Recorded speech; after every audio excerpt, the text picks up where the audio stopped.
menyambungkan hubungan kekeluargaan pada zaman jahiliyah, lalu kemudian ia memeluk Islam. Hadis yang sedang kita baca beberapa tajuk yang lepas adalah kelebihan menghubungkan silaturrahim. Sebagaimana yang kita maklum bersama, menghubungkan silaturrahim ini adalah tuntutan agama. Pahalanya besar, adalah perkara yang sangat-sangat dituntut dalam Islam. Tajuk yang akan kita bincang hari ini, orang yang dulunya dia tidak beriman, iaitu zaman sebelum dia masuk Islam. Tapi dia ada satu sifat yang baik. Apa sifat yang baik tersebut? Iaitu dia suka menghubungkan silaturahim. Mana seorang yang pernah bukan Islam, seorang yang pernah kafir, tapi dia ada sifat yang suka menghubungkan silaturahim. Sifat tersebut setelah dia masuk Islam, setelah dia beriman kepada Allah, adakah perkara baik yang dia pernah buat zaman dia tak Islam dulu akan dikira ataupun tidak? Itu tajuk dia. Tajuk dia nak bincang kat tu. Tajuk dia bila dia dah masuk Islam, perkara baik yang dia buat dulu tu kira atau tidak.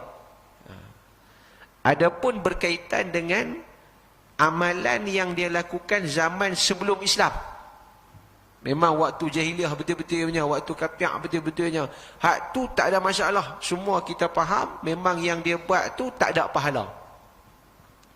Apa yang dia buat baik tu tak dicatat sebagai amalan pahala. Itu semua sepakat. Tak ada masalah. Walaupun ada perbahasan ulama mengatakan orang yang bukan Islam, dia buat baik, dia akan dapat balasan baik di dunia. Pahala tak ada, tapi dia dibalas dengan kebaikan dunia. Contoh, diberi kesihatan, diberi rezeki lebih sikit, diberi apa lagi, diberi hidupnya lebih seronok, bahagia, apa tu dunia punya balasan tu ada, dia mungkin dapat. Tapi dicatat sebagai kebaikan akhirat, pahala yang akan dibalas di hari akhirat tu tak ada. Sebab apa? Sebab dia kira tidak beriman kepada Allah Subhanahu Wa Taala. Tapi soalan yang dibincang oleh Imam Bukhari hari ini dalam tajuknya, iaitu bab man wasala rahimah fil jahiliyati summa aslam, iaitu bab pada menyatakan dia pernah buat baik, dia pernah menghubungkan silaturahim zaman jahiliyah, zaman tak Islam, summa aslama, kemudian dia beriman. Maksudnya lepas dia beriman tu, hak dulu tu kira balik ke tak? Itu tajuk dia. Itu tajuk yang Imam Bukhari tarjamah ataupun tajuk. Dan tajuk tu ada persoalan, ada perbahasan, ada perkara yang Imam Bukhari nak sentuh di situ. Maka hadis yang akan dibincangkan akan menjawab persoalan tersebut. Berkata Imam Bukhari, hadis ini hadis marfu'. Dia mulakan hadis ini dengan hadis marfu'. Macam yang kita selalu dengar bila sebut hadis marfu', ma usnida ila Rasulillah sallallahu alaihi wasallam. Bila sebut hadis marfu' ini, hadis yang disandarkan kepada Nabi sallallahu alaihi wasallam. Sekali lagi kita ulang, hadis kalau disebut marfu', ma usnida ila Rasul. Hadis bila sebut marfu' iaitu hadis yang disandarkan pada Nabi. Tapi kalau disebut hadisul mauquf, hadis mauquf, ma usnida ila sahabah, hadis yang disandarkan pada sahabat Nabi. Kemudian ada satu lagi istilah hadisul maqtu'. Hadis maqtu' ma usnida ila tabi'in, sesuatu hadis yang disandarkan pada tabi'in. Mana kalau disandar pada tabi'in namanya maqtu', kalau hadis itu disandar pada sahabat namanya mauquf, kalau hadis yang disandar kepada Nabi itu namanya marfu'. Hadis ini Bukhari kata hadisul marfu', hadis yang disandarkan kepada Nabi sallallahu alaihi wasallam. Qala haddatsana Abu al-Yaman qala akhbarana Shu'aib 'an az-Zuhri qala akhbarani Urwah ibn Zubair anna Hakim ibn Hizam akhbarah annahu qala lin-nabi sallallahu alaihi wasallam ara'aita umuran kuntu atahannathu biha fil jahiliyah min silatin wa ataqatin wa sadaqatin fahal li fiha ajrun. Qala Hakim qala Rasulullah sallallahu alaihi wasallam aslamta ala ma salafa min khair. Hadis daripada Urwah bin Zubair bahawa Hakim ibn Hizam mengkhabarkan kepadanya bahawa dia berkata kepada Nabi sallallahu alaihi wasallam. Satu hadis yang diriwayatkan oleh Urwah bin Zubair, iaitu Urwah bin Zubair cerita satu ketika Hakim bin Hizam radhiyallahu anhu pernah cerita dekat dia. Mana sahabat riwayat daripada sahabat yang lain. Sahabat riwayat kepada sahabat yang lain. Ini ada istilah di kalangan ulama hadis. Riwayatul aqran, dinamakan riwayatul aqran. Seseorang yang riwayat daripada orang yang sezaman dengannya. Ini istilah hadis ni. Kita biasa dalam ilmu mustalah hadis dia ada beberapa istilahat. Siapa yang mengaji hadis, dia ada beberapa istilahat. Beberapa istilah-istilah yang digunakan. Antaranya riwayatul aqran, riwayat orang yang sezaman. Ataupun dalam istilah yang lain namakan hadisul mudabbaj. Hadis al-mudabbaj.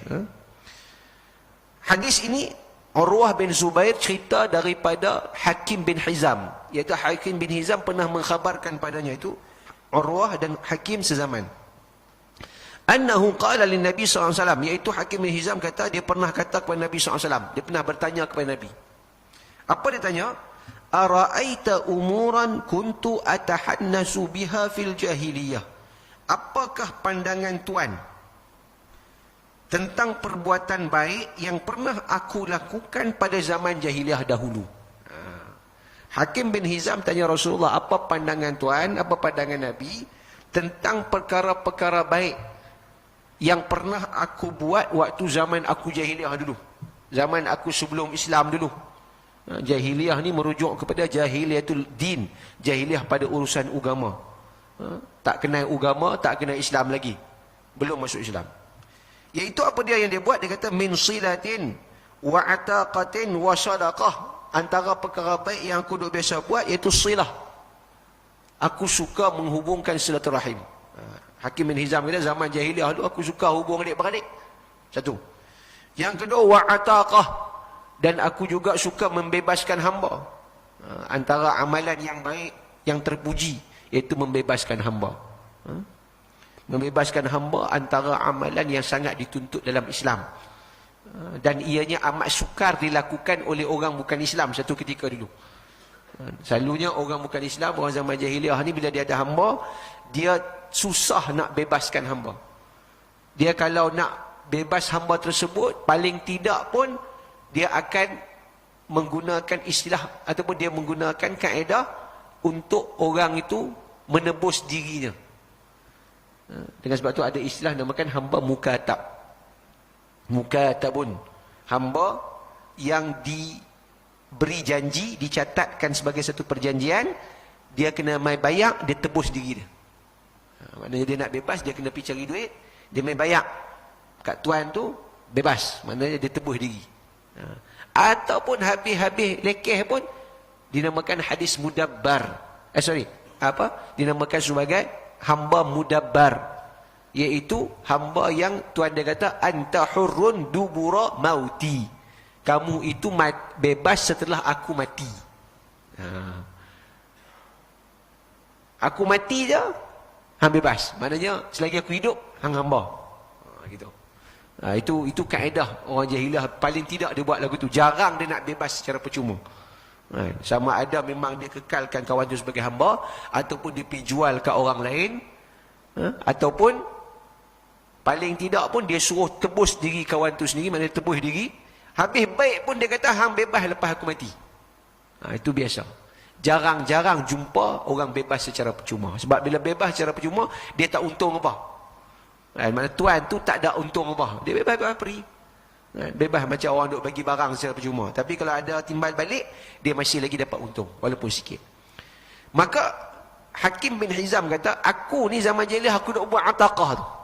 Aku duk bebas hamba. Sebab tu bila mari Islam, kalau kita baca hadis-hadis tentang pembebasan hamba, banyak galakan-galakan. Banyak saranan-saranan dalam agama, pahala-pahala yang disediakan oleh Allah Ta'ala kepada orang yang membebaskan hamba. Maksudnya Islam clear, bebas hamba satu amalan yang besar. Bahkan dijadikan sebahagian kafarah. Sebagaimana kita tahu, kafarah, kesilapan-kesilapan yang dilakukan oleh orang, denda dia ada itqu raqabah, bebaskan hamba. Okey. Tapi balik pada hadis ni, Hakim bin Hizam dia kata dia suka buat baik zaman jahiliah. Mana dia suka hubung silaturahim satu, yang kedua ataqah, dia suka bebaskan hamba. Yang ketiga wasadaqah, dan juga dia suka banyak bersedekah, dia suka banyak memberi. Lalu dia kata fa hal li fiha ajrun? Ya Rasulullah, adakah amalan yang aku buat dulu zaman aku kapiak dulu, zaman aku jahiliah dulu, hal fiha ajrun, adakah padanya pahala? Maknanya bila aku dah masuk Islam lah ni, hak dulu tu kira tak? Dia kira balik tak? Kira pahala balik tak? Qala Hakim, maka Hakim pun berkata, qala Rasulullah sallallahu alaihi wasallam. Nabi pun respon. Hakim cerita, dia kata Nabi respon kepada jawapan soalannya. Apa kata Nabi? Aslamta ala ma salafa min khair. Sabda Nabi SAW, engkau telah memeluk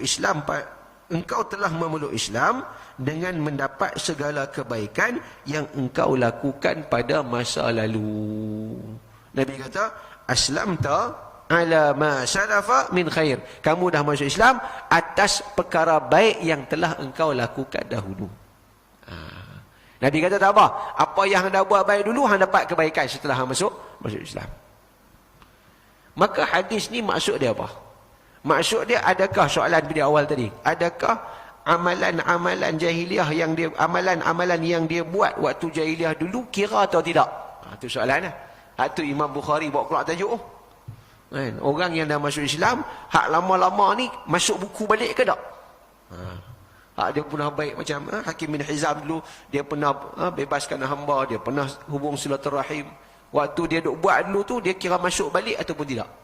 Catat balik ke tidak? Di sini kalau kita tengok, jawapan dia para ulama berkhilaf.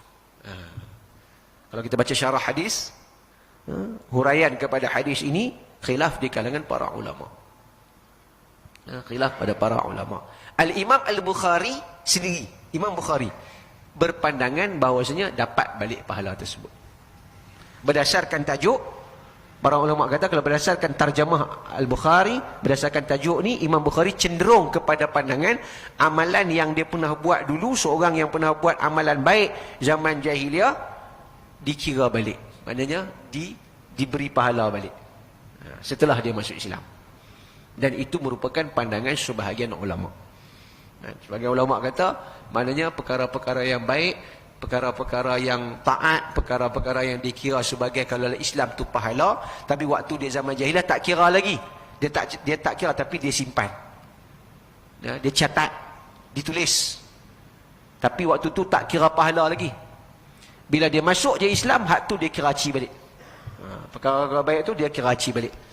Dia kira catat lah. Advance. Dah pernah buat lu, lah masuk Islam, hak lepas tu semua ditulis balik, dikira pahala. Itu pandangan sebahagian ulama, termasuk Al-Imam Al-Bukhari rahmatullahi alaih. Adapun pandangan yang kedua di kalangan ulama, iaitu mereka mentakwilkan hadis ini. Sebab bagi mereka hadis ini ada sedikit bertentangan dengan ayat-ayat Quran yang lain yang mengatakan amalan hanya dikira setelah beriman. Kan ada konsep yang lebih umum, seseorang itu akan dicatat amalan baiknya iaitu setelah dia mengucap syahadah.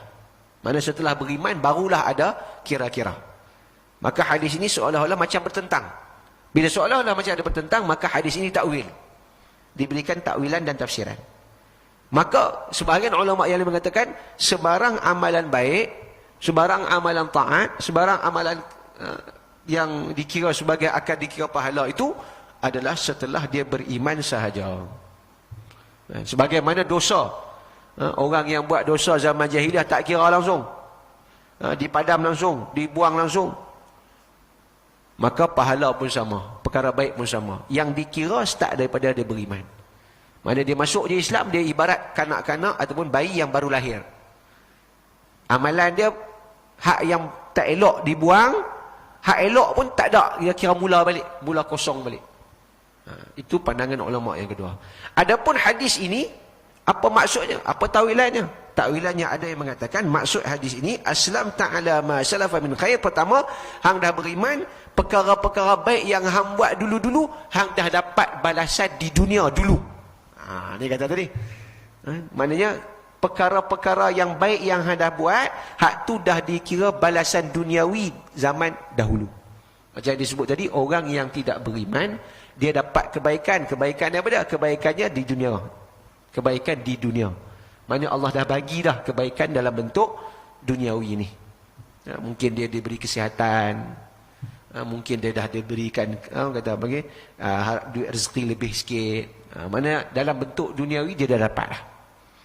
Tapi dari segi pahala tak dikira lagi, itu takwilan pertama. Maknanya maksud daripada hadis Nabi kata aslam ta'ala ma salafa min khair, kamu dah beriman atas apa yang telah kebaikan yang telah kau buat, mana kebaikan yang telah kau buat tu telah engkau dapat kebaikan tersebut. Dah dapat dah, Allah dah bagi dah di dunia. Maknanya dah menikmati kebaikan tersebut di dunia lagi. Itu satu. Dan pandangan yang kedua mengatakan aslam ta'ala ma salafa min khair, kamu dah beriman, kamu dah dapat kebaikan, iaitu kamu mendapat pujian daripada manusia. Manusia akan ingat, manusia akan hargai. Mana itu dah kira kebaikan dah tu. Kebaikan duniawi yang kamu dapat ataupun kebaikan daripada amalan kebaik tersebut adalah orang rasa seronok dengan hang. Orang rasa gembira dengan hang. Orang rasa puas hati dengan hang. Dia sebab perkara baik ni tak kira siapa lah, semua orang suka. Perkara baik semua orang suka dia kata. Maknanya orang suka tu dah dikira sebagai balasan. Orang puas hati tu dah kira sebagai balasan. Orang dah seronok, orang dah selesa, orang dah gembira dengan kebaikan yang hang buat, itu dah kira satu kebaikan. Mana dah dikira sebagai perkara-perkara yang dikira sebagai nikmat yang telah engkau perolehi. Maka itu pandangan yang kedua yang mengatakan bahawasanya orang yang dah masuk Islam, amalan-amalan baik yang pernah dia buat dahulu sebelum daripada dia Islam dah dikira sebagai balasan baik di dunia. Adapun hari akhirat punya balasan, pahala dan sebagainya akan bermula setelah dia beriman kepada Allah Subhanahu wa taala. Maka kesimpulan hadis ni sama ada merujuk kepada perkara pertama atau pandangan pertama, iaitu mengatakan dapat pahala-pahala yang lepas akan dibawa ke maka akan ditulis semula, ataupun pandangan mengatakan tak ditulis sehingga dia masuk Islam. Kesemua ini tetap mengatakan bahawasanya amalan perkara-perkara baik termasuk berkaitan dengan tajuk, iaitu menghubungkan silaturahim, adalah perkara yang sangat baik, yang sangat dimuliakan. Itu ya. Nak abang tu Imam Bukhari nak beritahu bahawasanya perkara baik ni antaranya adalah menghubungkan silaturahim. Tak kiralah sama ada zaman jahiliah ke zaman Islam ke, istilah ataupun perkara baik dalam erti kata menghubungkan silaturahim itu adalah perkara yang sangat dituntut dalam agama, sehingga orang yang buat itu walaupun dia bukan Islam, kemudian dia masuk Islam lah, walaupun dia bukan Islam, tapi dia akan mendapat kebaikan. Dia akan mendapat ganjaran. Sama ada ganjaran itu dalam bentuk pahala kemudian setelah dia masuk Islam, dalam masuk Islam dia akan kira balik, ataupun kebaikan dalam bentuk Allah Ta'ala gantikan dalam bentuk kebaikan-kebaikan duniawi yang dia akan dapat di dunia lagi. Itu hadis yang pertama. Hadis yang kedua tajuk bab yang ke-37, babu silati zirrahimil musyrik wal hadiyah. Lagi menarik. Bab yang seterusnya, Imam Bukhari mengatakan babu silati zirrahimil musyrik wal hadiyah.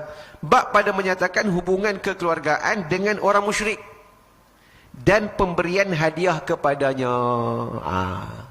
Tajuk yang kedua Imam Bukhari kata bab pada menyatakan as-silaturrahimil musyrik. Bab pada menyatakan menghubungkan silaturahim dengan keluarga yang musyrik, iaitu menghubungkan silaturahim dengan kaum keluarga yang tidak Islam. Satu.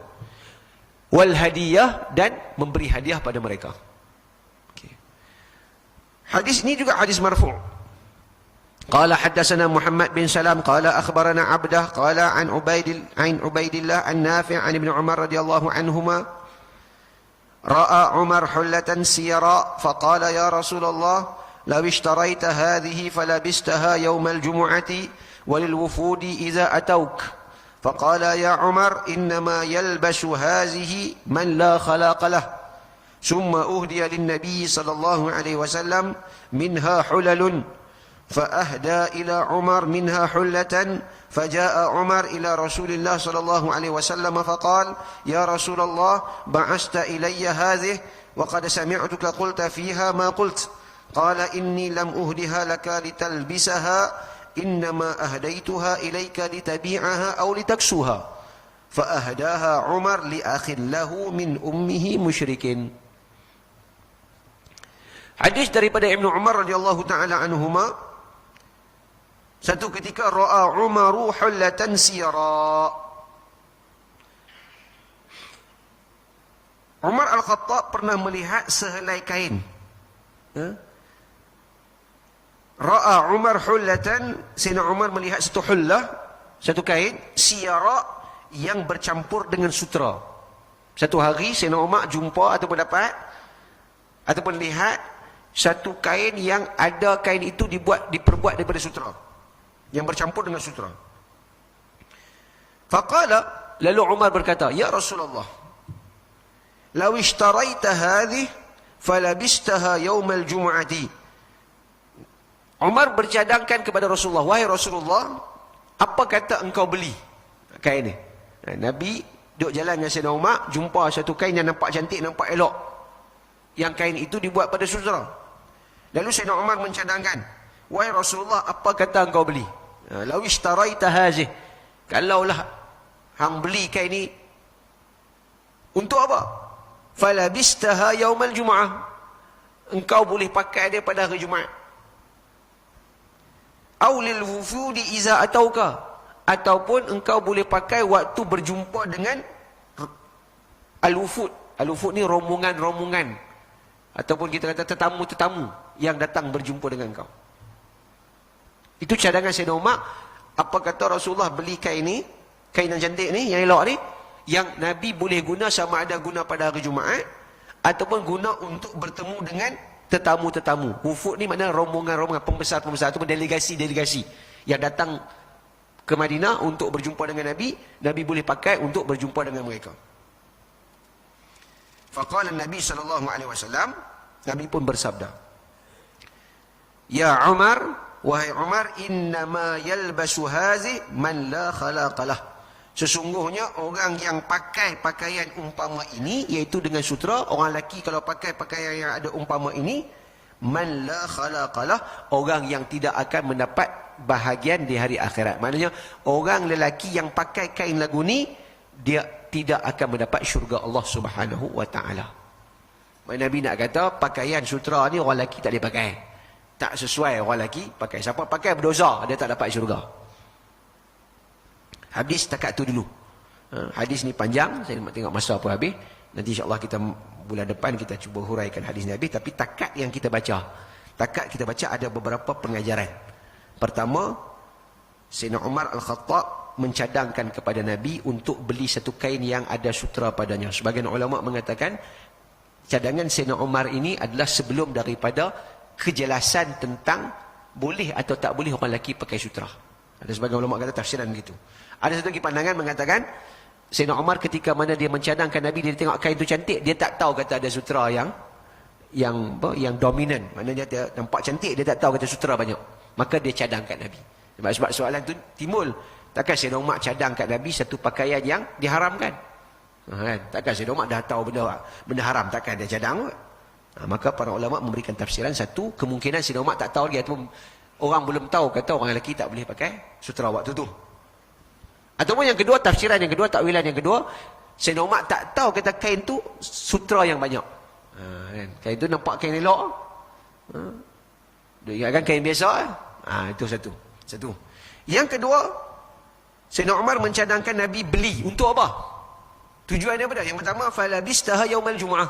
Cadangan Sayyidina Umar supaya dipakai pada hari Jumaat. Maknanya apa? Sayyidina Umar faham hari Jumaat ni hari yang besar dalam Islam. Maka antara perkara yang digalakkan adalah memakai pakaian yang elok, yang cantik, yang bersih. Itu ada hadis yang lain, Nabi digalakkan memakai pakaian berwarna putih. Putih itu lambang kecantikan, lambang kebersihan, lambang yang elok. Lepas itu disunatkan pada hari Jumaat, khususnya waktu solat Jumaat, disunatkan memakai pakaian putih. Pakaian bersih, yang elok, yang cantik, yang jelas. Maka hadis ini Sayyidina Umar mencadangkan Nabi beli kain tersebut pakai pada hari Jumaat, menunjukkan hari Jumaat adalah hari kebesaran, disunatkan kepada kita untuk memakai pakaian yang terbaik. Dan yang terbaik itu adalah berwarna putih. Satu. Yang kedua, au walil wufudi iza atauka. Ataupun cadangan Sayyidina Umar digunakan untuk bertemu dengan para delegasi. Maka disunatkan juga ataupun digalakkan juga untuk seseorang yang bila bertemu dengan orang lain, untuk dia berpakaian dengan pakaian yang baik. Maknanya kita bila jumpa orang, tetamu, jumpa sesiapa yang datang ke rumah kita ataupun kita ada pertemuan, pakai pakaian yang terbaik, disunatkan, digalakkan untuk kita pakai pakaian terbaik. Nabi SAW sendiri pun, kalau baca hadis-hadis yang lain, Nabi bila bertemu dengan delegasi tertentu, berjumpa dengan orang-orang yang tetamu-tetamu yang datang ke Madinah, Nabi akan ada pakaian yang khusus. Dalam satu riwayat yang lain, Nabi pakai daripada jubah daripada Yaman. Jubah Yaman waktu itu dianggap sebagai jubah yang cantik lah, yang agak fakhar ni yang ada unsur kemegahan, bukan megah sangat tapi mana elok. Kalau kita hari ini mungkin apakah itu lebih cantik, lebih elok, lebih sesuai untuk bertemu dengan tetamu-tetamu yang datang khususnya daripada luar ketika itu. Makna di sini menunjukkan bahawasanya bertemu dengan orang, terutamanya orang yang ada kedudukan lah, mana tetamu, delegasi, rombongan rasmi dan sebagainya, pakai pakaian yang lebih sesuai, yang lebih elok. Dan itu merupakan amalan Nabi SAW dan juga amalan para sahabat. Saya teringat satu yang saya nak akhirkan dengan perkara ini. Salah seorang daripada Sultanul Zuhud ataupun Sultan yang zuhud, yang warak dalam sejarah Islam adalah seorang yang bernama Nuruddin Az-Zanki. Nuruddin Az-Zanki merupakan mentor kepada Salahuddin Al-Ayyubi. Siapa yang baca dalam kerajaan Islam dahulu, ada seorang raja, Sultan Nuruddin Az-Zanki. Dia adalah mentor kepada Salahuddin Al-Ayyubi. Panjanglah ceritanya. Tapi kalau kita tengok kisah Salahuddin Al-Ayyubi yang hebat itu, mentornya adalah Sultan Nuruddin Az-Zanki. Sebelum Salahuddin jadi sultan, dia telah dilatih, telah dididik oleh Sultan Zahid. Dia kena jadi sultan yang zuhud, iaitu Sultan Nuruddin Az-Zanki. Sultan Nuruddin Az-Zanki ni, dia seorang sultan Dimashq waktu itu, sultan kepada Dimashq dan Halab, sultan Dimashq dan Aleppo. Dia ni antara sifat dia sangat zuhud. Dikenali Sultan Zahid, sultan yang sangat zuhud, sehingga dalam istana dia hanya pakai pakaian yang bertampung-tampung. Dia dalam istana dia pakai pakaian tampung-tampung, maknanya dia pakai pakaian yang biasa, bukan takat biasa, bahkan tampung-tampung. Tetapi Sultan Nuruddin Az-Zanki bila dia bertemu dengan tetamu yang datang, delegasi daripada luar, sama ada daripada negeri Islam yang lain ataupun daripada waktu zaman dia tu zaman sedang berperang dengan kerajaan salib, tentera salib dia datang serang negara Islam. Dia duduk berperang dengan tentera salib. Tapi bila dia bertemu dengan raja-raja ataupun delegasi daripada luar, daripada tentera salib, dia akan pakai pakaian kemegahan seorang raja. Pakaian kemegahan seorang raja.